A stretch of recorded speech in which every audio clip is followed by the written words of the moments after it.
안녕하세요, 나리입니다. 오늘은 가장 핫한 주제의 중심에 계신 아파트 사이클 연구소의 이현철 소장님을 모셨습니다. 예, 반갑습니다. 바쁘신 와중에도 전설TV를 찾아주셔서 너무 감사드리고요. 네. 또 오늘도 저희 구독자분들을 위해서 네. 많은 조언 부탁드리겠습니다. 알겠습니다. 열심히 노력하겠습니다.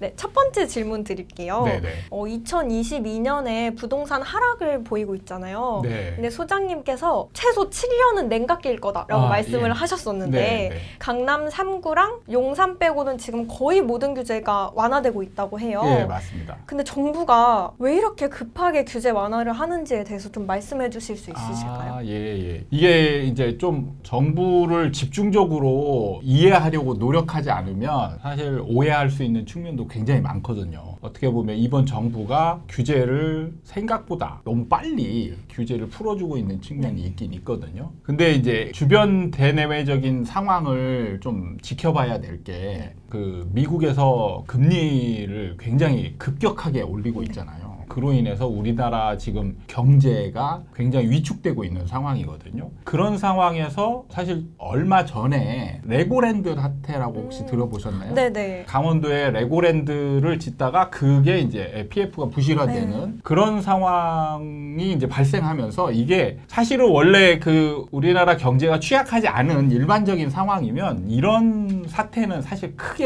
이렇게 뭐 번질 것도 없는 그런 상황인데 경제 자체가 좀 취약해져 있다 보니까 레고랜드 사태가 지금 파급력이 굉장히 커졌어요. 네. 근데 특히나 이게 부동산과 관련된 그 사업이다 보니까 부동산 건설 회사를 낀 나머지 PF라고 하거든요. 이게 이제 다시 많이 부실해졌어요. 그러니까 이제 문제는 뭐냐면 정부 입장에서 부동산 주택 경기가 너무 빠르게 지금 하락하고 있는 중이에요. 그러니까 정부는 사실 하락을 바라고는 있어요. 네. 원희룡 장관이 계속 공식적인 자리에 나와서 우리나라 집값은 너무 많이 올랐다. 비싸다. 그러니까 젊은 층들이 좀 집을 사는데 큰 부담이 없을 정도로 가격을 내려야 맞다. 그러니까 지금 가격보다는 더 떨어져야 맞다라고 이제 항상 그렇게 얘기를 하고 다녔거든요. 그러니까 뭐냐면 정부는 집값이 하락을 바라고 있고 하락을 어느 정도 용인하겠다. 이런 기조인데 문제는 이게 이제 하락하는 방법에도 여러 가지 상황이 있는데 우리가 좀 이제 고급 용어로 치면 연착륙이냐 경착륙이냐 이제 이런 얘기를 하거든요. 네.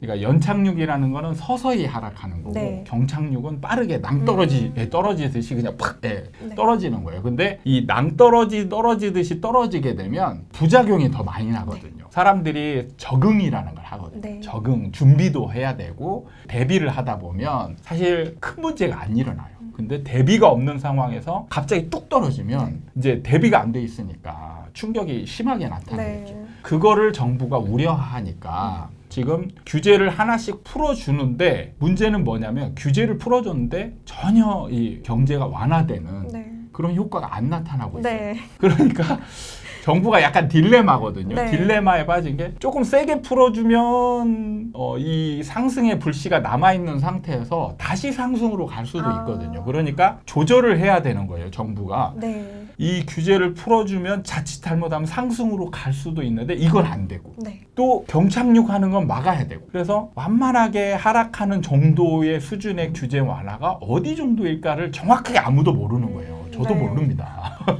그렇기 때문에 하나씩 지금 풀어주고 있는 거예요. 네. 그러다 보니까 지금 어느 순간에 규제를 강남 3구만 남겨놓고 용산까지 딱 4구만 남겨놓고 네. 다 풀어주는 사태가 벌어진 거예요. 네. 그러니까 정확하게 이제 정부의 의도를 보자면 네. 하락을 원하긴 하지만 빠르게 하락하는 거는 싫다. 이것 때문에 이제 이런 식으로 풀어주는 게 아닌가 이렇게 해석을 할 수 있을 겁니다. 그러면 이런 상황에서 네. 무주택자들은 어떻게 해야 되나요?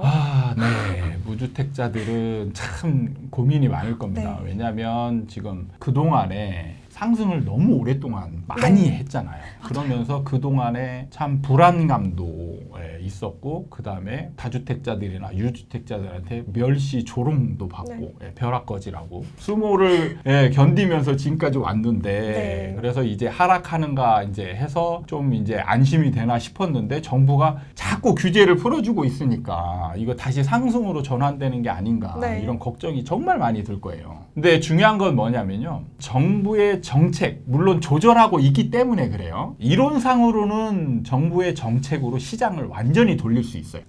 이상적으로는. 네. 근데 정부가 한계라는 게 있어요. 네. 한계. 정부는 책임이 많기 때문에 일부러 막 강한 상승을 만들 필요는 없거든요. 그러면 네. 정부가 한계를 가지고 있다는 건 뭐냐면 정책을 아주 강하게 쓰지는 못한다는 거예요. 기조화해 보자면 절대 정책이 시장을 이길 수 없어요. 네. 그래서 제가 상승할 때도 문재인 정부 때 규제를 엄청나게 했잖아요. 그런데 제가 미리 2018년 1월 달에 처음 쓴 책이 있는데 네. 그 책에 정부의 정책은 아무리 세게 나와도 시장이 무조건 이긴다. 그리고 폭등한다. 네. 이렇게 제가 썼어요. 근데 반대로 똑같아요. 지금 하락하고 있잖아요. 네. 그럼 하락을 어느 정도 완화시키기 위해서 정부가 노력하는데 네. 하락을 막지는 못해요.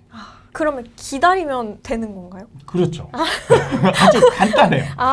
네. 간단한데 네. 예, 이게 이제 불안하기 때문에 그런 아. 거예요. 그냥 왜냐하면 사실 하락을 믿으면 되는데 네. 믿기가 어려운 거죠. 왜냐하면 상승을 너무 오랫동안 겪었기 때문에 그리고 중간중간에 사실 출렁인 하락 같은 모습도 있었거든요. 그러니까 지금도 옛날에 그 하락 같은 모습에 잠깐 착각이었던 그런 시기가 아닌가 이렇게 이제 사람들이 불안해하는 거예요. 네. 그러니까 이게 지금 일종의 조정 아닌가 이렇게 이제 불안해하는 거죠. 근데 아니다. 아니다. 하락이다. 지금. 네. 지금은 이렇게 조바심을 낼 필요 없고 그다음에 이제 제가 요즘에 강조하는 말이 있는데 사실 그동안에 많은 전문가와 언론인들이 상승장을 이제 겪을 때 뭐라고 했냐면 무주택자들을 약간 조롱하고 멸시하면서 집을 가져야 된다. 실거주는 괜찮다. 그러니까 언제든 실거주를 해야만 된다. 네. 라고 일종의 가스라이팅을 했어요. 그러니까 특히 2030 세대들 같은 네. 경우는 상승장은 지금 경험하고 있었던 중이고 대부분의 전문가들이 실거주는 꼭 해야 된다. 네. 이렇게 얘기를 하니까 그게 진짜 진리인 것처럼 이걸 안 하면 큰일 나는 것처럼 받아들인 거예요. 네. 근데 지금 이런 뭐 상식처럼 들리는 이런 명제는 상승장에만 통하는 겁니다. 여러분들은 이제 특히 젊은 세대들은 이걸 잘 모르는데 네. 전세라는 상품의 특징을 잘 몰라요. 그게 얼마나 좋은지를 몰라요, 사람들이. 그냥 당연한 것처럼 네. 느꼈던 거죠. 근데 세상에 단 하나만 존재하는 게 바로 우리나라의 전세예요. 다른 나라에 없어요. 네. 그리고 다른 우리나라 안에서도 다른 어떤 상품을 대입을 해도 전세라는 임차 제도는 아예 없습니다. 그러면 이게 왜 우리나라 아파트에만 전세라는 제도가 존재를 할까? 네. 이런 걸 한번 고민을 해봐야 되는데 사실은 이런 걸 고민해 본 적이 없을 거예요. 맞아요. 네. 이게 진짜 중요하거든요. 네. 예를 들어 보면 자동차 좋아하시죠? 자동차 있으세요? 조금 알고 있습니다. 자동차를 예를 들어서 자동차를 샀어요. 네. 우리 참 뭐라고 불러야 될까? 나리입니다. 나리. 나리님. 네. 나리님이 자동차를 네. 샀어요. 제네시스를 샀다라고 가정을 해볼게요. 네. 사가지고 저한테 전세로 임대를 주는 거예요. 제네시스 가격이 뭐 대충 예를 들어서 7천 주고 샀다라고 얘기를 하고 제가 한 4천에 제가 전세로 빌립니다. 네. 그래서 4천을 드려요. 네. 그리고 제가 2년 동안 쓰겠습니다. 네.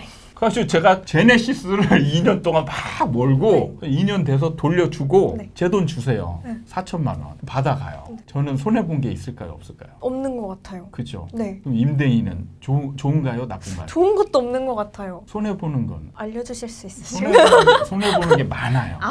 네. 많죠. 일단 차를 산 목적이 내가 차를 쓰기 위해서 샀잖아요. 네. 사용을 못하죠. 네. 난 저한테 빌려줬으니까. 첫 번째 이제 그게 손해고 두 번째는 감가가 생겨요. 2년이 지나면 아마 중고가로 팔잖아요. 그러면 지금 아마 7천 주고 산 가격이 2년이면 한 5천 정도? 가격이 떨어져 있을 거예요. 네. 그럼 2천만 원을 나는 사용하지도 않았는데 돈만. 2천만 원이 떨어진 거예요. 네. 거기다가 차 살 때 들어가는 비용들, 네. 등록세라든지 뭐 이런 거 내가 다 냈죠. 사실 얻는 건 하나도 없어요. 네. 얻었던 거는 잠깐 4천만 원을 내가 맡아놓고 네, 네. 그냥 이걸 어떻게 쓸까 이 고민만 하다가 근데 네. 돌려줘야 되잖아요. 네. 그래서 어디에 마음대로 쓰지도 못하고 이렇게 가고 있다가 이제 다시 돌려줬어요. 그러면 뭐냐 손해만 본 거예요. 네. 그럼 이런 임차 제도가 존재할 수가 있는가? 보면 자동차는 렌트라는 네. 임대 상품이 있거든요. 맞아요. 그래가지고 우리가 렌트 회사한테 자동차를 빌려 쓰잖아요. 네. 근데 그 금액을 따져보면 사는 비용보다 더 많이 나와요. 아,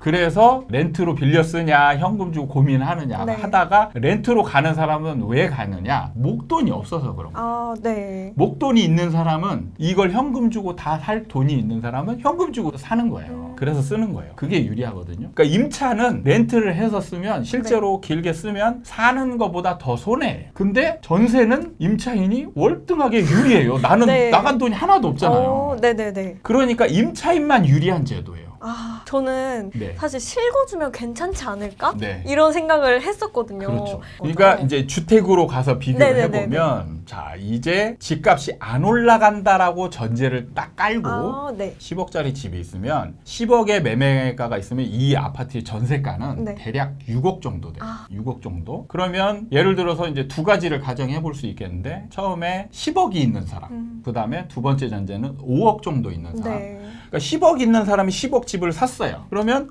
난 내 돈 다 주고 현금 네. 주고 샀으니까 이제 추가로 들어갈 돈 없겠지. 네. 그럼 좋은 거 아니냐. 그러니까 실거주니까 주거 안정도 꾀하고 좋은 거다. 이렇게 생각할 수 있는데 맞아요. 이게 착각이에요.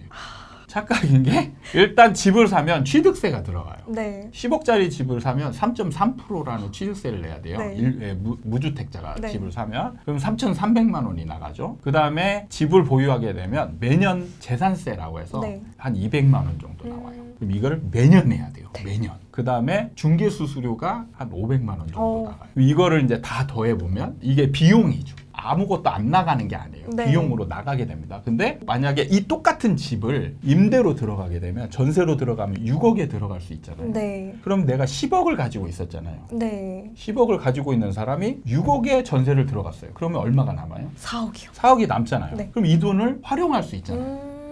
그럼 뭐 어디 주식 투자를 하거나 이렇게 해서 벌 수 있는 자신이 있는 사람은 이걸로 주식 투자해서 돈을 벌면 이게 엄청난 수익이 될 수 있고 네. 잘못하면 이제 잃을 수도 있잖아요. 네. 그러니까 안전한 자산인 예금에다 넣으면 아. 지금 고금리잖아요. 네네, 맞아요. 그러면 예금을 넣더라도 최소한 3, 4%는 나오죠. 그러면 4억을 예금을 해놓으면 매년 4%로 가정한다면 4, 4, 16, 1,600만 원씩 이득이 생기는 거예요. 네. 그러니까 10억에 집을 샀으면 아무것도 안 생기는데 네. 6억에 전세를 들어갔으면 네. 1,600만 원씩 돈이 생기는 거예요. 네. 대신에 이제 이 사람은 임대로 들어갈 때 추가로 들어가는 비용이 하나도 없어요. 그리고 나중에 그 돈은 고스란히 찾아서 갈 수 있잖아요. 네. 그러니까 주거 비용으로 따지면 이 사람은 돈이 나가야 되는데 네. 임대로 들어가면 돈이 들어오죠. 네. 어떤 게 유리해요? 전세가 홀등하게 네. 유리하죠. 그 다음에 5억이 있다라고 가정을 해보면 5억 있는 사람이 10억짜리 집을 사려면 대출을 받아야 돼요. 네. 5억 대출을 받아야 돼요. 지금 최근에 주담대가 8%라는 얘기가 나오고 있습니다. 그러면 요즘에 이제 좀 적게 잡아도 6% 정도 잡으면 네.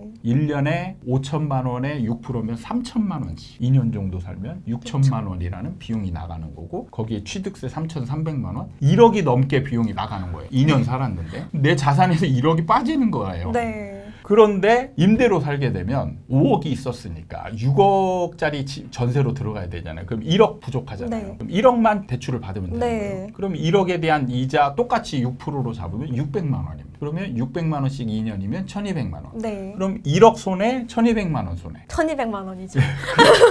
그러니까 자 지금 이게 중요한 건 뭐냐면 집값이 안 올라가면 네. 우리나라에 있는 전세 제도는 임차인에게 월등하게 유리한 주거 제도예요. 네. 실거주가 좋다가 아니라는 거예요. 네네네. 집값이 안 올라가는 상황이면 임대가 월등하게 유리해요. 근데 여기다가 지금 제가 전제한 게 집값이 안 떨어지고 안 네네네. 올라간다라고 했잖아요. 네네네. 집값이 떨어지면 엄청난 자산 차이가 생겨요. 지금 만약에 20%가 떨어졌어요. 집값이. 그러면 5억의 집을 산 사람은 10억짜리를 집을 샀으니까 20%가 떨어졌으면 2억이 떨어졌잖아요. 네. 그럼 이 사람은 지금 2년 동안 살면서 주거비용 1억이 나갔고 2억이 떨어졌잖아요. 총 3억이 나간 겁니다. 그럼 5억 있는 사람의 자산이 2억으로 쪼그라드는 거예요. 네. 2년 만에. 근데 전세로 들어간 사람은 네. 1,200만 원만 손해보면 되는 거예요. 네. 주거비용 아까 이자 1억에 대한 이자. 네네네. 그리고 자산은 5억짜리 그 자산은 그대로 있는 거예요. 보증금은 살아 있는 겁니다. 맞죠.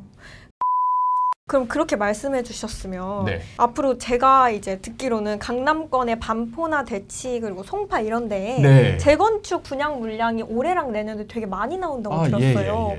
전세가 좋다고 하셨지만 네. 이런 쪽이 둔촌주공보단 입지 측면에서 좀 더 좋아 보이는데 네. 이런 분양에 참여하는 거는 어떻게 생각하세요? 이 부분에 있어서 중요한 거는 뭐냐면 네. 판단의 기준을 뭘로 잡아야 되냐면 여러분들은 입지만 많이 보잖아요. 네. 입지에 따른 가격이 중요해요.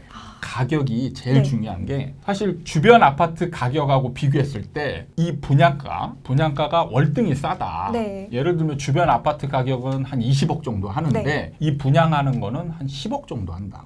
그러면 나중에 이 분양이 딱 끝나고 나면 얘가 올라갈 가능성이 크겠죠. 네. 그러면 시세 차익이 생기니까 무조건 청약을 받는 게 좋겠죠. 아. 그런데 만약에 주변 아파트 가격이 지금 10억 정도 하는데 네. 얘가 입지가 좋은데 12억 정도예요. 그러면 사야 될까요? 말아야 될까요? 말아야 될 것 같아요. 그렇죠. 네. 그러면 한 10억 정도 된다. 네. 비슷해요. 그러면 어떻게 해요?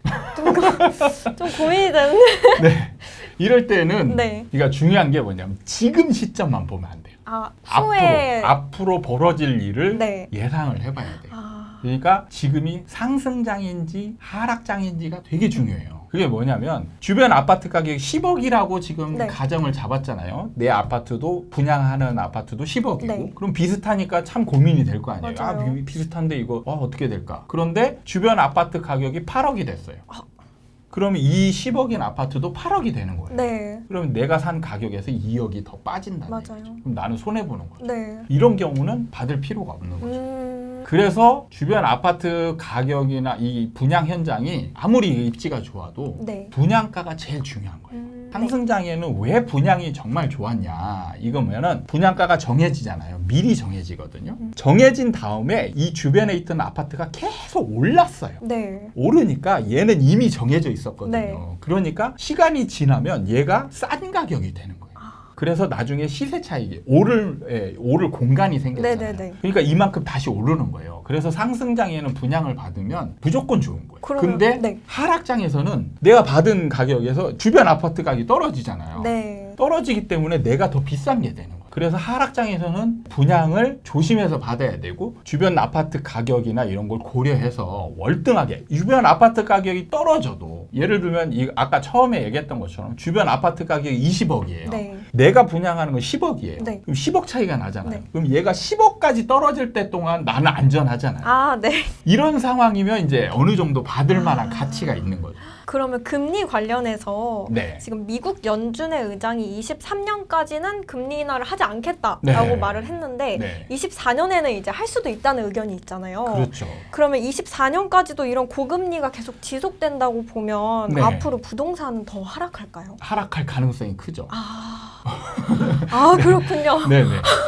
그러니까 뭐냐면 네. 아까도 제가 얘기했지만 네. 전세와 자가 네. 실거주를 비교했을 때 네. 임차가 월등하게 유리하다고 했잖아요. 네. 그러니까 집값이 떨어지지 않고 있는 상황에서도 임차가 유리하기 때문에 집을 사람들이 잘 안 사요. 아, 안 떨어지고 네. 있어도. 네네. 그런데 금리가 더 올라가면 네. 집은 사면 살수록 부담이 더 커지겠죠. 네. 그러니까 매수하고 싶은 사람이 매수를 적극적으로 하지 않게 되는 거죠. 네. 그러면 매수할 사람이 집을 안 사면 네. 팔아야 될 사람들은 있을 거 아니에요. 네. 그런 사람들은 이제 안 사는 사람한테 제발 사주세요. 네. 그러면 어떻게 해야 돼요? 메리트를 줘야 돼요. 네. 그럼 뭘 해야 돼요? 가격을 깎을 수밖에 없는 거예요. 네. 그러니까 가격이 떨어지는 거예요. 그래서 계속 하락하는 거군요. 그렇죠.